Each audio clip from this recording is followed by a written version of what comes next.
Студиябыздын коногу юрист Лира Ороз. Кутман-кечиңиз менен кош келдиңиз. Алгачкы ушул суроону машина сатуу алуу боюнча киришүү иретинде баштагым келип атат. Мисалы, өзгөчө бул унаа боюнча эркектерге аябай жакын тема да. Анан сатып алууда эмнеге көңүл бөлүшү керек? Мисалы, мен базардан барып бир $5000 машина эле мага жакты. Аны сатып алгым келип атат. Эмнеге биринчи көңүл бөлүшүм керек? Биринчиден эң негизгиси машинанын акчасына көңүл бурулат. Коомчулук ошондой көңүл бурат да, бирок негизгисинен документ жагына көңүл буруу зарылыраак болот. Ошол документ доверенность аркылуу эмес, ошол машина автоунаа ошол сатып аткандын өзүнө катталуусу болгону зарыл. Андан дагы бөлөк көп эле маселелер бар. Мисалы үчүн текшере келгенде ошол эле унаанын краскасы жазылган болот документтин өзүндө. Ошо краска жагын дагы текшерип коюш керек. Мисалы, капотунда же болбосо эшиктеринде башкача бир аз айырма болуп аткан болсо, бул анча кооптуу эмес. Баягы крышасы деп коет. Ошо автоунаанын крышасы же болбосо стойкалары, 4 стойкасы болот. Ошол жакты дагы карап коюш керек да, бир сыйра. Бул жөнүндө бир аз дагы кечирээк айтып кетсек болот, токтолуп, эмнеге ошол детальдарга дагы көңүл буруу зарыл экени. Анан мисалы үчүн чет өлкөдө же болбосо башка өлкөлөрдө агентстволор бар автоунааны тандоого жардам берүү боюнча.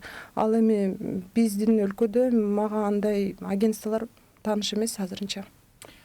Мисалы, жогоруда жакшы белгиледиңизби? Унаанын өзүнүн паспортунда көп бөлүгүндө жазылат да, кузову, анын сырткы көрүнүшү көк деп жазылат, же болбосо кызыл деп жазыла турган болсо, унаа өзү кара же жашыл түстө болуп калат. Ошондой болгон учурларда кандай чараларды көрүшү керек? Ошондой эгерде байкала турган болсо, бир аз этият менен анан сатып алып атканда шашылбай, жет өлчөө бир кетиш керек. Себеп дегенде ошол эле $3000 же $7000 бул араң табылган акча эмес да. Тескерисинче кыйынчылык менен табылган акча. Анан бул эң акыркы машина автоунаа деп саналбастан, тескерисинче аябай сатыкта көп, предложение көп да. Шашылбай, ошону дыкаттык менен тандашса жакшы болот. Эгерде ошондой кырдаалдарга кезигип калат болсо, балким көп эле мисалы сатып алып атканда эми кемчиликтүүбүз. Кээ бирки учурда биз унаа жагар менен же болбосо арзаныраак чыгып калса шашылып ала коебуз да.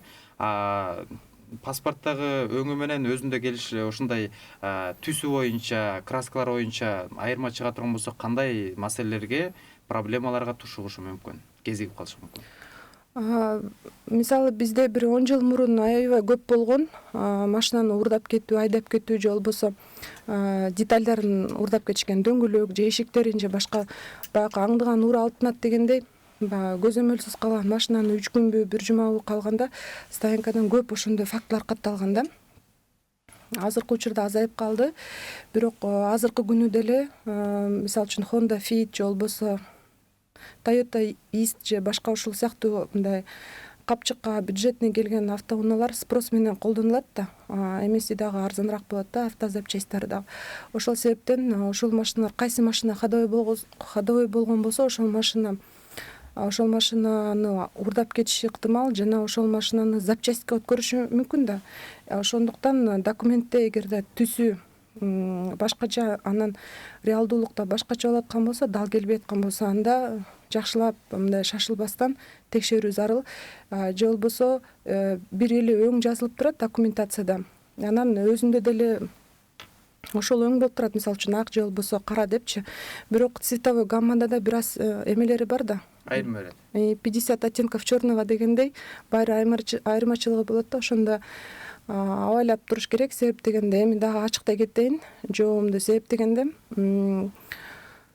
кайсыдыр машиналар мисалы үчүн күзүндө 2019-20 баягы Мадина рыногунун хозяйны жоголуп кетпедиби? Уйгур киши Халиф деген кафенин ээси болчу.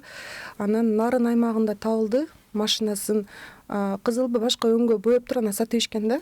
ошол машинаны сатып алгандар аркылуу анан табылып ошол иш расследование болгон да.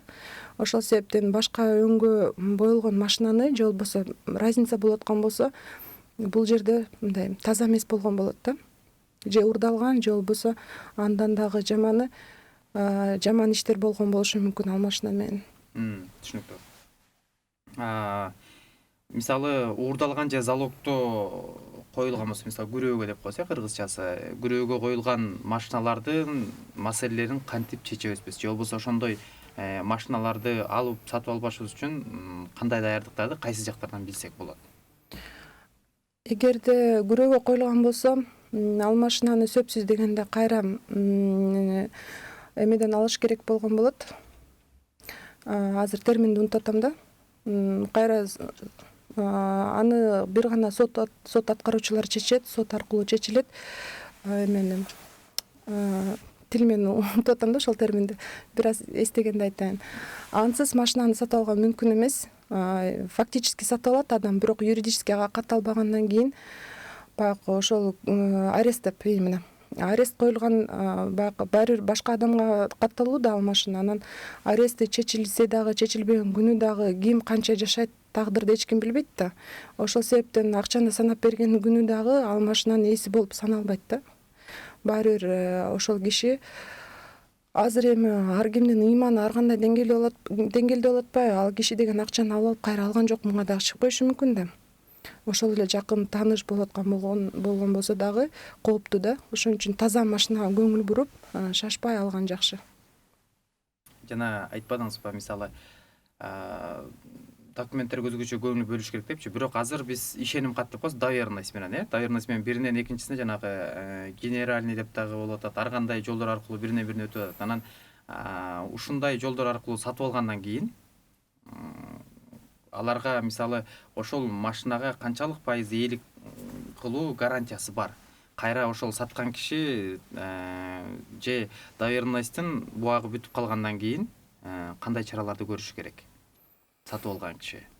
Жакшы суроо. Доверенность ошо машина сатып алып атканда 3 айга жазылат, 1 жылга жазылат жана 3 жылга.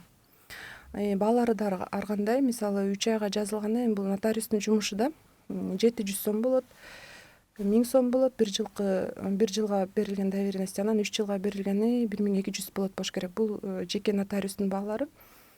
Анан кээ бир учурда көп эле адамдар баягы машина сатып алып атканда такыр эле акыркы акчаларын баарын сарптап ийишет да. Машина сатып алып атканда сөзсүз башка дагы чыгымдар болот да. Машина сатып алгандан кийин ал бузулуп калышы мүмкүн. Ошон үчүн мындай дагы бир кандайдыр бир төгөрөк эмени алып койгон оң да. Капчыкта калтырып койгон оң бир сумманы. Анан ошо доверенность жаздыргандан кийин 3 ай тез эле өтүп кетет. Анан баягы өзүнө каттатканга үлгүрбөй калышат. Эми бул случайда мисалы доверенность катталгандан кийин уже фактически все равно баягы эме болуп калат да, доказательная база болуп калат. Ошол адам акча санап берип, анан баягы доверенность жазып берип, ал адам ээ болуп атканы. Бирок кыргыздар эми айта кетчү нерсе, тойдон башыбыз көп чыкпайт да. Анан 3 ай бат эле өтүп кетет. 4-5-10 жолу тойго барган менен эле акчалар ошол жака кетип калат. Ошондуктан доверенность менен ала турган болсо анда көбүрөөк эле жаздырышсын. Жок дегенде жарым жыл, 1 жыл, анан ошол ичинде шашпай кайсы бир айында өзүнө регистрация кылганга бир 3000 сомдун тегереги болот. Эгерде налогдо төлөнгөн болсочу, машинаныкы 1 жылда 1000 сомдун тегереги төлөнөт да, кичинекей машинага. Анан баягы 3000 сомдун тегерегинде өзүнө каттатканга, башка жаңы номер алганга же ошол эски номерин калтырып өзүнүн фамилиясына каттатканга ошончо каражат керек болот. Анан дагы белгилей кетчү нерсе, доверенностьти жаздырып атканда сатып аткан адам эмес, өзүнүн баягы кимге машина катталган болсо ошол кожоюндан жаздырган туура болот да. Же болбосо ошол сатып аткан адамдан ал адам өзү доверенность жаздырып туруп анан сатып атат да автоунааны. Ошондо через доверенность болбой, же болбосо ошо сатып аткан адамдан через доверенность сразу дароо өзүнө ошол момент, ошол күнү каттаткан оң болот. Анткени доверенность болуп кеткен күнү 2-3 жолу доверенность болсо, анда ал адам машинасыз аягында калганга дуушар болуп калышы мүмкүн да, толук ыктымал. Ошол себептен биякта варианттар бар да, кимге кандай ыңгайлуу ошону караса болот. Эгерде ал адам бир аз эле айдай турган болсо, анда ошол кожоюндун өзүнөн доверенность менен айдап туруп эле бир 2-3 айдын ичинде сата турган болсо, анда сатканы оң. Бир 2-3 миң болсо дагы чөнтөгүндө эконом болуп калат да. Эгерде кенен кесир айдай турган болсо, анда өзүнө каттаткан оң болот. Дароо эле ошол эле күнөө. Анан дагы баса белгилей кетчү нерсем, ошол доверенностьти ошо сатып аткан адамдан же болбосо кожоюнунан каттатып аткан адам кайра өзүнө каттата албай калат через доверенность. Ошондо байкесине же инисине же карындашына башка бирөөгө сатып алып атканда каттатып, анан кайра бир тууганынан өзүнө каттата алган оң да. Эми мыйзам ошондой да. Ошону эсине алып коюш керек. Өзүнө кайра каттата албай калат эгерде доверенность ага жазылган болсо. Өзүнө доверенность бере албайт да. Өзүнө каттата албай калат. Демек, мисалы азыр бир эле машина, бир жеке мындай фактически ээсинен бир 10-15 кишиге чейин айланып кеткен учурлар болот да. Ошол доверенность ишеним каттары аркылуучу. Эгерде орто жолдо ушинтип өзүн ошол машинаны алып аткан, сатып алып аткан киши сатып аткан кишиге катталбаса, андан доверенность аркылуу алып атса, бирок ошол доверенностьтун убагы бүткөндөн кийин, ишеним көрүп, убагы бүткөндөн кийин саткан киши келип кайра машинаны тартып алууга укугу барбы? Эми укугу кээ бир адамдар ошондой кылышы мүмкүн. Мисалы, безопасный город боюнча эгерде штрафтар келип аткан болсо, андай учурлар көп эле катталып атат. Ошол мурунку ээси 5 жыл мурун же 7 жыл мурун сатып ийген адам кайра баягы кечке эле тынымсыз эле штраф каттары келип аткан болсо, жазып койгусу келет да, угон машины депчи. Бирок ал ишендирүүнү алганы менен баары бир баягы доверенность, бул доказательная база да. Башка адамдар баягы биз акча бергенбиз деп сот териштирүүлөрү менен кайра адамдын убактысы кетет да. Ошентиши мүмкүн. Азыр ар бир адамдын уят сыйыт, анан аппетит ар кандай болуп атпайбы. Бирок эгерде кымбат баалуу машина боло турган болсо, доверенность эмес, нотариуска барганда договор купли-продажи болот да. Ал бир 3 миң сомдун тегереги, жеке нотариустуку. Эринбей эле машина кымбат болуп аткандан кийин ошо 7 миң же 10 миң доллар көчөдө жатпайт да. Договор купли-продажыны толтуруп, өздөрүнө кимге канча акча өткөрүп берди, ошону тастыктап койгон жакшы да. Анан кичинекей бир битирген акчаны эмес, олчойгоно эле канча акча берип атса, ошону тастыктап нотариус жазып берет. 7 миң долларды сомго которуп туруп, доллар деп жазылбайт да, сомго айландырып туруп жазып берет. Мончанчы жылы моундай числодо ушунча акча Баланчаев Баланчага өткөрүп берди деп. Бул уже доказательная база болот. Буга кошумча доверенность дагы жаздырып, бирок булардын баарынын документтердин мөөнөтү бар да. Мөөнөтү болгондон кийин ошондой бир машакат чегип аткандан кийин өзүнө эле каттатып алган оң. Бирок кээ бир учурларда ошо 5, 10, 15 кишиге чейин доверенность аркылуу машиналар тилекке каршы сатылып келип атат. Бул учурда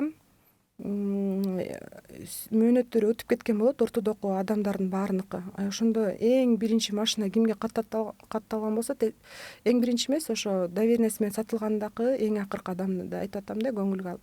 Ошол адамдын өзүнө чыгыш керек болот. Эми ковид да жүрүп кетти. Эгерде ал адамды тирүү табышса, жана Кыргызстан аймагында табышса, анда ал адам бактылуу деп айтсак болот да, ал акчасын жоготкон жок. Эгерде ал адам гастарбайтер болуп чет өлкөгө чыгып кеткен болсо, анда бул кыйынчылыкты туудурат. Же болбосо ал адам өтүп кеткен болсо, анда дагы себеп дегенде 6 ай өтүш керек. Анан мураскорлору мураска туруш керек, анан гана уруксаат бериш керек да. Көпчүлүк учурда мураскорлору машинасын, ошо унаасын тартып алышы дагы ыктымал. Түшүнүктүү. Көп эмелер бар да, капкандар бул жерде. Мен машинамды оформить этейин десем, мурунку ээсин таппай атам, эмне кылсам болот дейт. Өзүнө каттатайын десем, ээсин таппай атам. Ээсинин аты, фамилиясы, аты жөнү керек. Анан ГРСке барып тапса болот. Кимге катталганын даана анык чыгат. Эгерде билбей аткан болсо, кимге катталганын машина. Билген болсочу? Билген болсо, анда ошо ГРСтен адресин барып туруп, Баткен болсо Баткенден, Нарын болсо Нарындан издеп табыш керек болот да, өзүнө кайра каттатыш керек болот. Андан башка мындай варианттар жок жолдору. Андан башка варианттарды мен билбейт экенмин. Бар болушу мүмкүн, бирок мен билбейм. Саламатсыздарбы? Менин күйөөм этникалык кыргыз дейт. Азыр жашаган туруктуу адресибиз бар, бирок өкмөттөн берилчү үй куруу үчүн участок албаганбыз. Негизи этникалык кыргыздарга участок бөлүнөбү, суроо эфирге туура келбесе кечиресиздер. Биз жаңы эле бул передачаны көрө баштадык дейт. Менимче Бир аз жооп кетсек. Жооп берип кетет окшойбуз, атайын эми суроону узаткандан кийин. Этникалык кыргыздар болсо анда жакшы экен, кош келипсиздер. Анан ар бир кыргыз жараны бир жолу бир ирет жер алганга укугу бар, конституцияда белгиленген. Эми аны мэрия тарап менен ары жазылып, очередке туруп, анан эми очередь биринчи келеби же ажал периштеси биринчи келип кетеби, ал дагы убакыт көрсөтөт. Көбүнчө ошондой болуп калышы дагы мүмкүн. Биз 70-ке 80-ге келгенде да келиши мүмкүн ал очередь, эгерде кандайдыр бир башка эмелер болбосо, моменттер. Анан бул биринчи маселе. Экинчи маселе болсо, этникалык кыргыздар болгондон кийин бияктан жарандыкты алып бияка туруш керек болот регистрацияга. Кыргызстан мамлекетинин жараны деп саналыш үчүн. Эки моменттен өтүш керек да, эки баскычтан бул адамдар. Каттоодон турган андан кийин жер алуу укуктуу, Ооба. Демек менимче түшүнүктүү эле болду окшойт. Машина темасына кайтып келе турган болсок, жогоруда айтпадыңызбы, мисалы эгерде машина сатылып атып 4-5 жактарга өтүп кете турган болсо, анан аны жанагы сатуу алуу боюнча купли продажды дагы жаздырып алган жакшыраак болот атпайсызбы? Ошол документи жок эле доверенностьтин негизинде ала турган болсо, бирок кайра келип туруп убактысы бүткөндөн кийин тарттырып койду машинасынчы. Акчасын берген, бирок купли продаж жок. Доверенность негизинде гана 3 айга алган, 5 айдан кайра машинасын тарттырып койду. Эми ал тарттырып койгон киши кандай кадамдарга барыш керек? Канткенде ал машинаны кайра өзүнө ээлик кыла алат? Силер айтканга аналогичный ситуация болуп атат да. Мисалы үчүн бир спринтер бир кишиге катталган. Ал киши ЗАГСы бар болчу аялы менен ажырашып атат. Бирок ал машинаны бир жылча мурун башка кишиге доверенность аркылуу сатып ийген. Доверенностьте акча жазылган жок да, канчага сатылды. Доверенность деген сөз ушул машинаны жарым жылга же бир жылга доверенностьтин мөөнөтү канча жазылган болсо, ошончо ушул машина менен колдонууга уруксат бердим дегенди эле аныктайт да. Акча жөнүндө маселеси аякта жазылбады. Эми ал киши машинасын сатып ийди дагы, спринтерди, аялы менен ажырашып атат. Аялы болсо раздел имуществого бере турган болсо, берки машина толук ыктымал да экиге бөлүнүп калышы. Ошондо ал машина фактически күйөөсүнүкү эмес, сатып алган орус кишиники. Бирок юридически тиги кишиде катталган болот атпайбы? Ошондо күйөөсү проигрышта эмес, берки сатып алган киши тескерисинче проигрышта болуп калат да, утулушта.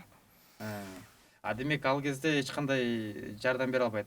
Айла жок, берүүгө туура келет эгерде доверенность менен гана ала турган болсо. Юридикалык жактан эсине.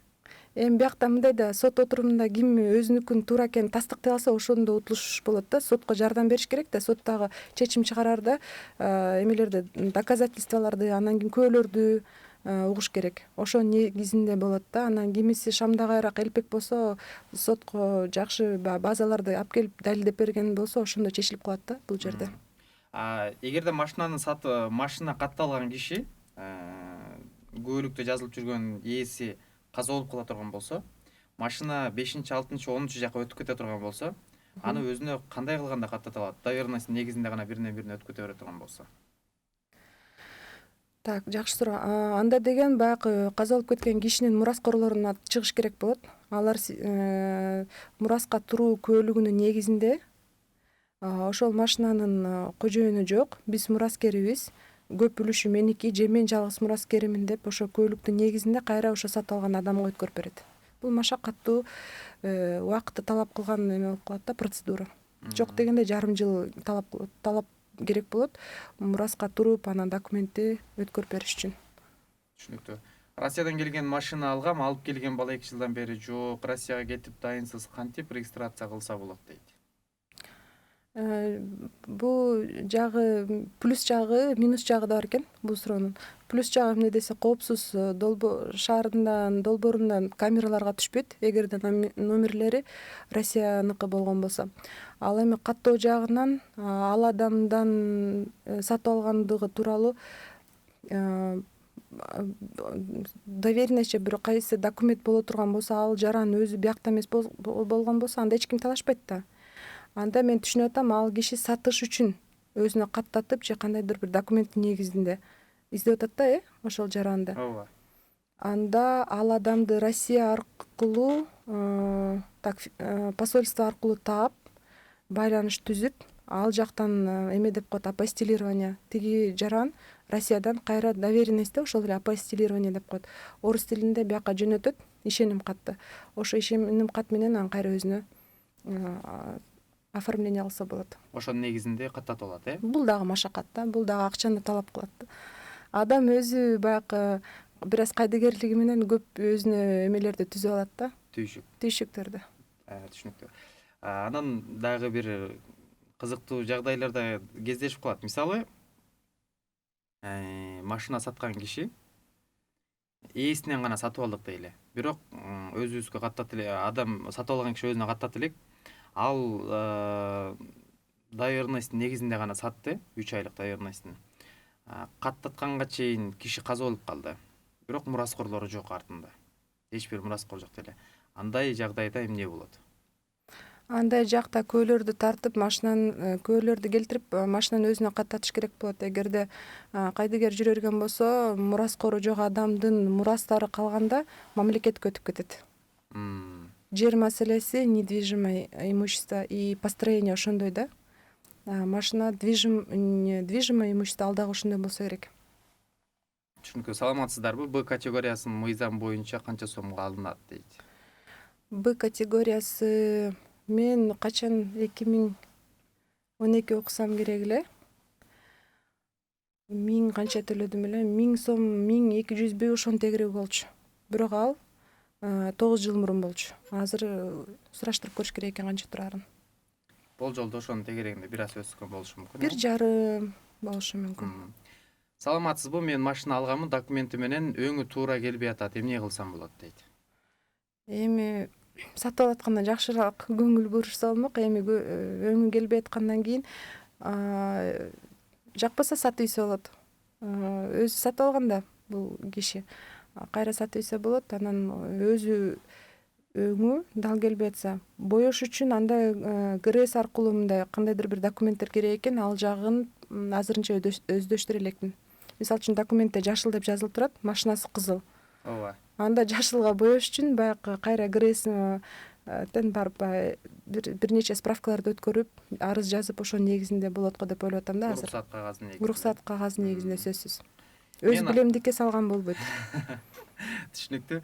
Мен аресттеги унааны алыптырмын, көп суммада не кыларымды билбей атам дейт. Арестке коюлган машина алган экен.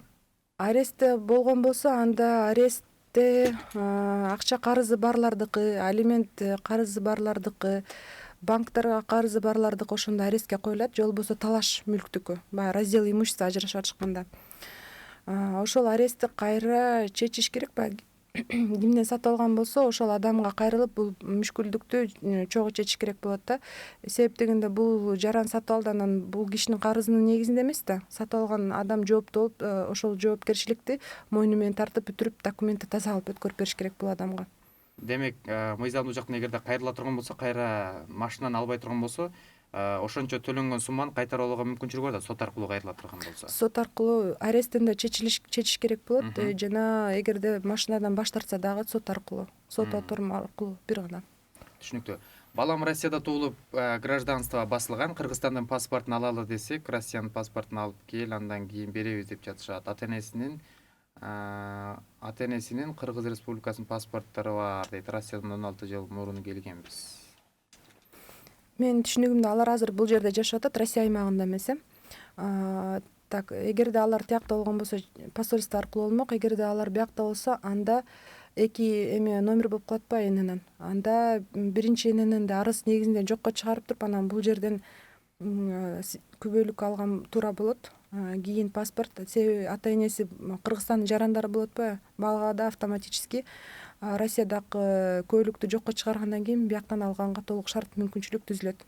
ЗАГС органдарына кайрылышсын, биринчи ЗАГС органдары жазып түшүндүрмөлөрдү берет да. Эгерде алар бере алган болсо, кандай процедура кылыш керек?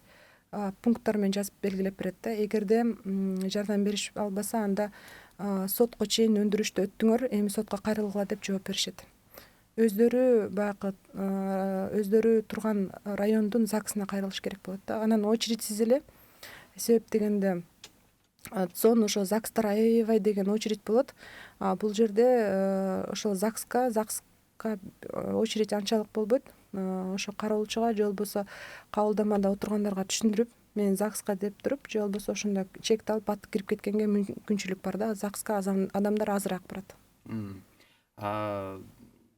Машина эгерде кайсы бир кишини сүзүп өлтүрүп ала турган болсо, же болбосо жол кырсыктарына ДТПга учурай турган болсо, юридикалык фактически ээсине биринчи жоопкерчилик тартылабы же юридикалык жактан ээсинеби? Бул жерде эгерде айдап бараткан адам ошо жардам көрсөтүп качып кетпеген болсо, анда адам өзү тартылат, айдап бараткан адам. Ал эми ал адам качып кете турган болсо, кыянаттык кылып, анда ошол автоунаанын кожоюну изделет дагы, жоопко ошол адам аркылуу тартылып, жана кимге берген, кайсы убакта берген төргөө менен биргеликте иш алып барышып, анан баягы сүзгөн адамдын изине чыгышат да. Түшүнүктүү. Саламатсызбы, мен атамдын үйүндө жашаганым 30 жылдын тегереги болду. 2004 жылы менин атыма катталган, бирок 2010 жылы кимдир бирөө арестке коюптур. Мен барып документ алайын десем, арестте деди. Үйдүн документин кандай алсам болот дейт. Бул жерде эми жөндөн жөн эле арестке коюлбайт эч качан. Мүлкчү ошондой бир жагдайлар болгон, же атасы, же документтер аягына чейин чыга электе коюлуп калган арестке. Ал эми дагы бир человеческий фактор болот. Кээде адресте, мисалы үчүн 36 дегенде 63-тү арестке коюп коюшу ыктымал да. Ошон үчүн бул жерден биринчи өзүнүн ичинен туугандар арасында кимдин дагы укугу бар эле ошондой процедурага, ошону иликтеш керек, өзүнүн ичинен бир туугандарын, тааныштарын арасынан. Анан ал жак таза болгон болсо, анда арыз жазып туруп, ким койгон, кандай койгон, госрегистрден аныктап, жана туура заявление менен арестке коюлганбы, ошону аныкташ керек. Мисалы, менин практикамда болгон, бир жолу сандарды алмаштырып арестке туура эмес коюп коюшкан да, анан ошону тастыктагандан кийин дароо аресттен алып коюшкан үйдү. Түшүнүктүү. Мен паспорт ала албай жатам, апам, атам ажырашып кеткен. Мен азыр тагамдын колундамын, мен тагамдын аттан алсам болобу дейт. Аны үчүн туулгандыгы тууралуу күбөлүктү тагасынын атынан алыш керек болчу. Бирок экинчи жолу мындай, Кыргызстан жараны өзүнүн атын, фамилиясын алмаштырганга укугу бар. Ошонун негизинде арыз жазып туруп, анан алмаштыра алса болот, тагасынын атына, фамилиясына деп атабы, алмаштырып алса болот паспортто. Паспорт ала албай аткан, ал башка маселе. Апасынын, анан атасынын дагы макулдугу керек да. Бул жерде эгерде экөө ажырашып кеткен болсо, экөөнүн бир аз камкордугу, жардамы керек болот баласына паспорт алып бериштигинде. Макулдугунда бир гана кол коюп, анан ошо ЗАГСка арызды өткөргөнгө жардам бериштери керек да. Алардан башка эч ким жардам бере албайт бул балага. Түшүнүктүү. Ассаламу алейкум, аялдар машина минсе болобу, мектебибиз 3 километр дейт. Бул шарий маселе окшойт. Менимче укуктук жактан деле сурады окшойт. Укук жактан? Укуктук жактан. Аялдар көп эле айдап жүрүшөт го, анан шарият жагынан дагы тыюу салынган эмес. Мен машинамдын моторун алмаштыргам, эмне кылышым керек дейт. Бул жерде мындай болот, мисалы, мотордун дагы номери басылат эмеспи? Машинанын көлүгүнө, ошол экөө дал келбей калган окшойт. Моторун ал жагы дагы мага азырынча тааныш эмес. Мен өзүм дагы моторду алмаштырдым, бирок менде андай түйшүк болгон жок. Эч бир. Түшүнүктүү. Мен 2 жыл мурун энеси менен алдырган дейт. Энеси менен алдырган 1 жыл айдоо укугумдан ажыраткан, 2 жыл өтүп кетти. Кандай кылып алам дейт. 2 жыл мурун энеси менен алдыргам дейт. Энеси менен доверенностьта капара калды окшойт, менин түшүнүгүм боюнча.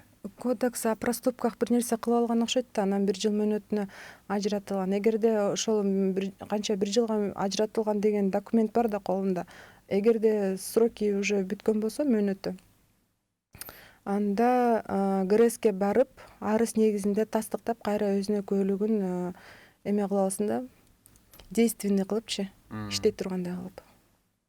Саламатсызбы, мен машина алгам, только тех паспорт менен дейт. Ээси деле 3 жылдан бери айдап жүрүптүр. Эми кандай кылып оформление кылсам болот дейт. Мен тех паспорт менен машина алгам деп атат, бирок ээси дагы 3 жыл айдап жүрүптүр. Кандай бул эки машина алып кетет дагы? Ошону айтып атам, ошол менимче же бир документтик жактан маселе чыгып аткан окшойт. Ушул ээси дагы айдап жүрүптүр, эми кандай кылып оформление кылсам болот дейт. 3 жылдан бери ээси деле айдап жүрүптүр. Суроону толугураак ачыктап беришсе? Ооба. Менимче ушул жерде документалдык жактан же тех паспорту жок айдап жүргөнгө адашпасам, тех паспорту жок, анан ээси дагы ошондой эле айдап жүргөн, анан эми кандай кылып оформление кылсам болот дегендей суроону берди окшойт. Эгерде сатып алган машинага наамында эмес болгон болсо, автоунаасы, кимде ошол автоунаа катталган, ошону издеп табышы керек болот. Ал азыр кыйынчылыкты туудурбайт. Google'дан дагы барго, машинанын моделин, номерин киргизсе эле бакый эле чыгат да, кимге катталган экени жана канча айып пулу бар экенинен бери чыгат. Түшүнүктүү. Саламатсыздарбы? Менин машинам бирөөнүн атында, кантип өзүм атыма өткөрсөм болот? Жооп берип коюңуз дейт. Жанагы биринчи башында программанын биринчи бөлүгүндөгү эле процедура, ГРСке барат, кимге машина аныкталганын билет, кимге катталганын, анан ошол жарандан эмне үчүн ГРС десе, каякта жашаганын аныктап таап, анан үйүнө издеп барыш керек болот, өзүнө каттатыш үчүн. Саламатсызбы? Менин атам араб, апам кыргыз дейт. Атам доверенность салып жиберди. Свидетельство рождением бар. Өзүм 18де, мен паспорт алсам болобу? Кыргыз паспорту 11 жылдан бери жашайм Кыргызстанда дейт. Ооба, болот. Доверенность дегенде баягы апостилирование салып ийиптир атасы. Болот, ооба. Ошо доверенностьтин негизинде апасынын макулдугу менен туулгандыгы тууралуу күбөлүк ЗАГСка барат, апасынын паспорту менен толук кандуу паспортту алат. Канча 20 канча күндүн ичинде паспорттун ээси болуп калат. Түшүнүктүү. Саламатсыздарбы? Мен машина алгам, темир номери менен дейт. Машинанын ээси ошол менен растаможкага чыккан. Ошол темир номерди кантип Кыргызстан номерине алмаштырсак болот дейт. Коңшу өлкөлөрдүн темир номери менен келтирип, менимче транзитке чыкпай келиптир да бул. Налогу төлөнгөн жок иши. Ошондой болобу? Аны деген Кыргыз Бишкекте 4 район бар. 4 райондун налоговая ошол жака кайрылып, растаможкасын төккөндөн кийин анан ГРСке барып туруп, бияктын номерин алып, өзүнө каттатып алат. Демек, башка өлкөлөрдөн келген транзитке чыкпай калса, темир номерлер менен келсе деле, бул жактан өзүнө каттатып алганга мүмкүнчүлүк барбы Кыргызстан номерин алганга? Ооба, бирок машина чет өлкөдөн келди, ошол тууралуу налогторун төлөш керек болот. Налогу аз эмес, кымбат машиналардыкы абдан чоң налогу. Ошону эске алыш керек сатып алып атканда. Налогу төлөнбөгөн болсо. Түшүнүктүү. Саламатсызбы? Мен машинамды саткам, жарым жылдык доверенность менен штраф мага келип атат, эмне кылсам болот дейт. Бул жанагындай маселелер экен да. Кичине дагы айта кетейин, эгерде ошондой каттар келип аткан болсо, кара каттар түшүндүрүп жеткизип келген почта кызматкерине, аялдар, эжекелер болобу, мен ал машинаны саткам, ал машина мага таандык эмес деп кайтарсын кайра катты. Себеп дегенде туура эмес болуп калат. Катты алып коюшса, анда мөөнөттөр бар да. Баягы машинаны сатып алган адам 50% арзаныраак төлөйт. Убакытысын өткөрүп жибербесе, убагын өткөрбөгөндөн кийин 100% төлөйт дагы. Ар бир күн сайын канча бир пайыз төлөнүп кете берет дагы. Ошол пайыз, ошол штрафтагы өзүнүн суммасына кайра чыкмайын. Мисалы үчүн 3000 сомдук штраф болсо, 6000ге чейин ала өсөт да, анан токтойт да. Башында ошол 3000 сомдук штраф 1,5 болчу. 1,5дан 6000ге чейин өсөт, анан токтойт ал. Ал адам 3 жылдан кийин таап алабы, 1 жылдан кийин таап алабы. Ошол себептен туурасы машинаны сатып ийгем деп туруп, почта алып келгенде катты албасын. Ал почта кызматкери кайра ГУБДдин өзүнө жиберет да катты. Ал кат штрафны пока ошол эмеде жата берет, центр мониторингде. Машинаны сатып алган, унааны сатып алган адам өзү кайра машинаны сатканы чечкенде, анан машинаны сата албайт штрафтарын төлөмөй, анан ошондо анан төлөйт да. И кошумча эмне десе, ошо сата турган машинанын ээси скидка менен төлөп калат акчасын. Ол чөтүп 6.000 эмесчи, кичине мындай адамгерчиликтүү да болуш керек да. Бул жерден айта кетиш нерсе. Түшүнүктүү. Саламатсызбы? Азыркы Абхазиядан келип жаткан машина жөнүндө маалымат берсеңиз, Кыргызстанга растаможка кылса болобу дейт. Абхазиябы же болбосо Россия Федерациясыбы же кайсы дагы Европа өлкөлөрүнөн болобу, биз айтып кеткендей эле процедура башында налогу төлөнүш керек, Кыргызстанга кирилиши керек, андан кийин биякта номерин алыш керек ГРСтен. Ошол эле процедурада кээ бир суроолор кайталанып калып атат окшойт. Ооба. Айрымдары программанын ортосуна кошулат, ошондуктан укпай калып аткан окшойт.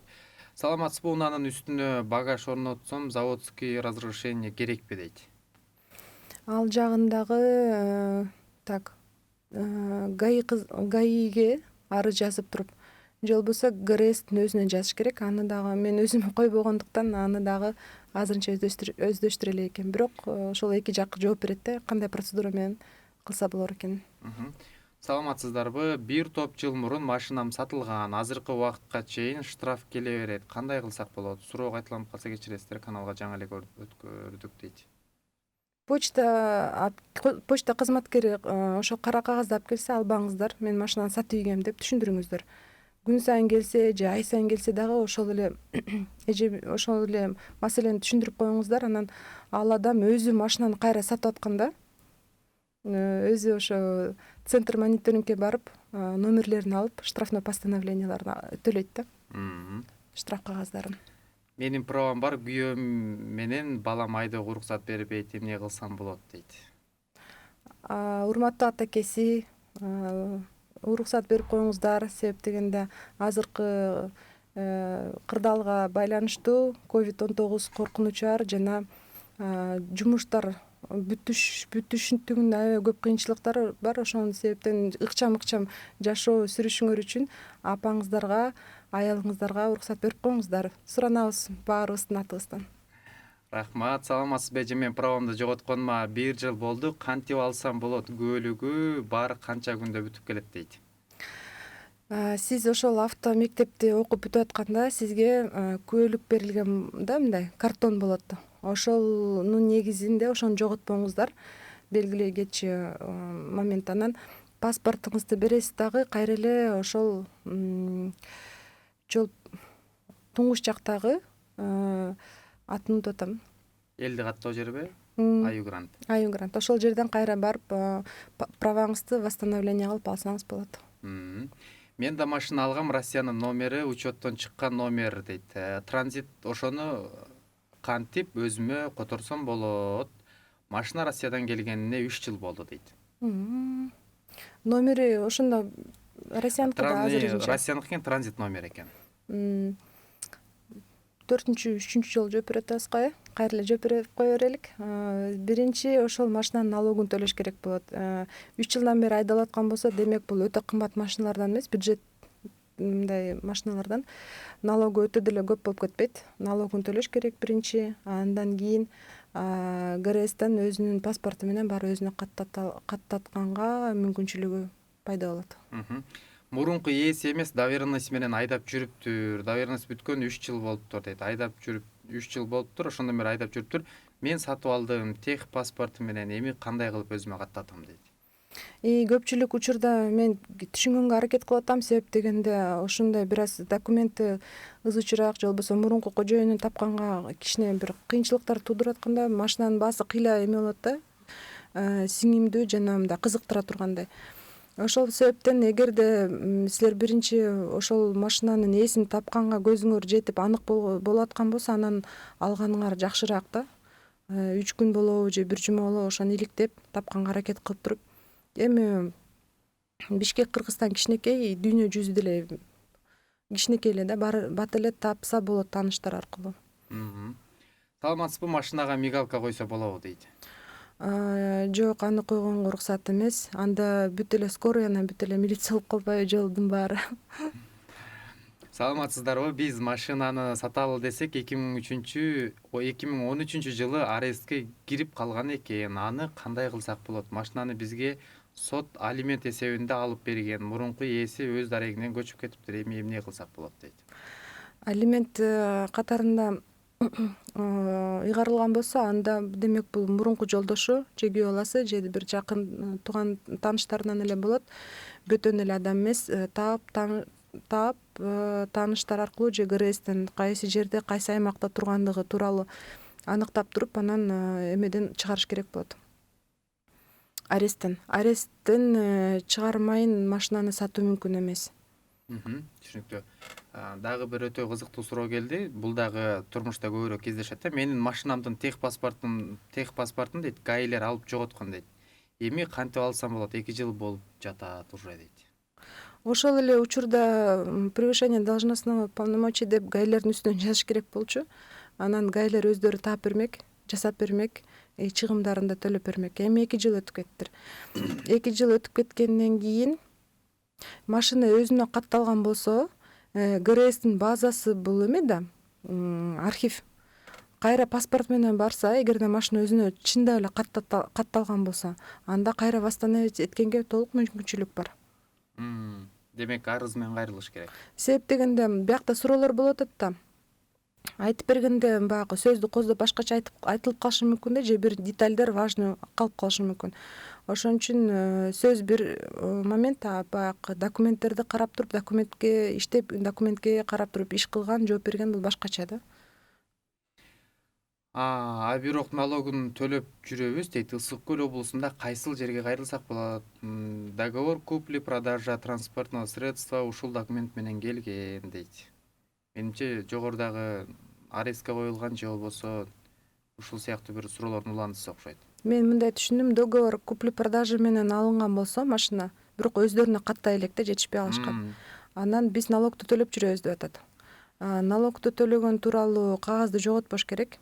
1 жылда 1 жыл төлөнөт. Мурун ар бир кожоюн алмашкан сайын төлөнчү. Азыр жакшы кылып коюшту, бир 1 жылда 1 эле төлөнөт, 15 кожоюн алмашса дагы.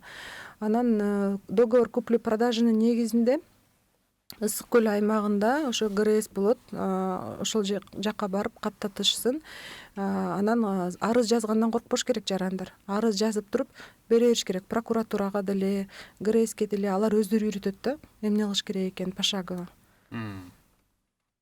Саламатсызбы? Мен Бишкектин базарынан машина сатып алгам. Доверенность жок дейт. 2 ай айдадым, анан машинаны Сокулуктан оперлер келип, угон деп алып кетип калды. Мен эмне кылам дейт. 2019-жылы алып кеткен экен. 2019-жылы алып кеткен болсо, доверенность жок алган экен, сатып алганда болгон акчасын гана санап берип, кыргызчылык менен алган экен да. Аябай эле кыргызчылык болуптур. Анан так ГРСке барып билип койсун, баягы номерин билет да, машинанынчы номерин, өңүн, түсүн, жылын, кимге катталган экени. Ошол жерден дагы арест эмеспи, ошону да билип алат. Бирок өзү дагы бир аз чочогон окшойт. Эгерде 2019 болсо, 2021да 2 жыл өтүп кетиптир. Бирок баары бир эме да, өзүнүн тыйын тыпыры болгондон кийин аягына чейин чыгып иликтеп көрсүн. Балким кайтарганга мүмкүнчүлүктөр бар. Саламатсыз, менин машинемдин штрафы бар, бирок штраф үйгө келбей атат дейт. Демек, машинаны катталып атканда документтин бир сыйра текшерип койгула, колуңардакычы, адреси, дареги анык жазылганбы? Эгерде ал анык болгон болсо, анда базадан текшерип койгула. ГРСтен барып анык жазылганбы? Ал экөө тең таза болушу ыктымал, анда демек жакшы айдап атасыз деген сөз. Жакшы. Ассаламу алейкум. 1 жыл мурун штраф алган болчумун. Штраф төлөй элек элем. Штраф кагазды жоготуп алгам. Кантип төлөсөм болот дейт. Сиз төлөгөнү барганда, ошол ГУБДнын центр мониторинги 1-этажда дароо эле ошол жерден айтып беришет. Машинаңыздын үлгүсүн, номерин айтсаңыз эле, канча карызыңыз бар экени, канча сом, канча пенясынан бери. Кассасы да ошол жерде, төлөсөңүз болот. Эгерде центр мониторинг алыс болгон болсо силерге, анда Google'да карчекпи эме бар. Ошол жакка кирип туруп, портал аркылуу анык баарын канча сом экени чыгат, номерлери мененчи. Сизге бир гана РСКга барганда, төлөгөнү банкка барганда номерлери керек болот да. постановлениянын өзү кереги жок. Постановлениянын өзү сүрөтү анык керек болот эгерде адам ошону оспаривать эте турган болсо.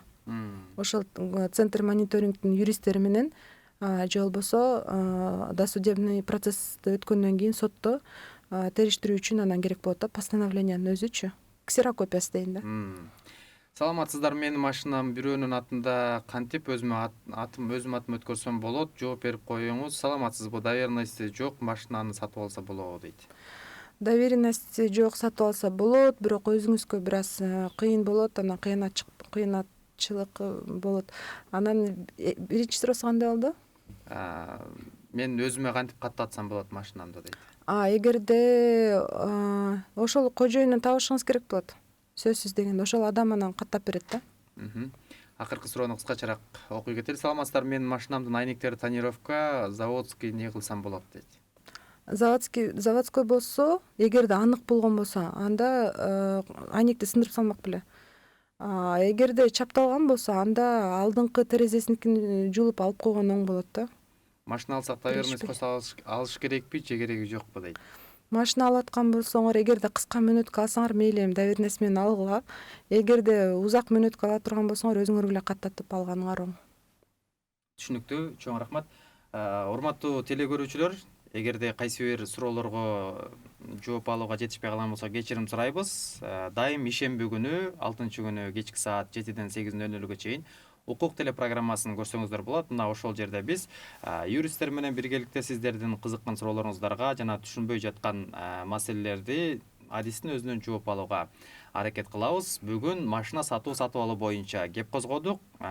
Бул тема тууралуу биз телеканал Марва деген аталыштагы Facebook'тагы баракчабыздан көрүңүздөр, жана ошондой эле Насыйкат радиосу, Марва телеканалы, Марва ТВ деген YouTube каналдарыбыздан дагы көрсөңүздөр болот. Программаны мен Мамбетов Талай алып бардым. Бүгүнкү биздин коногубуз Лера Ороз юрист болду, жана ошондой эле кийинки эфирлерден көрүшкөнчө аман болуңуздар.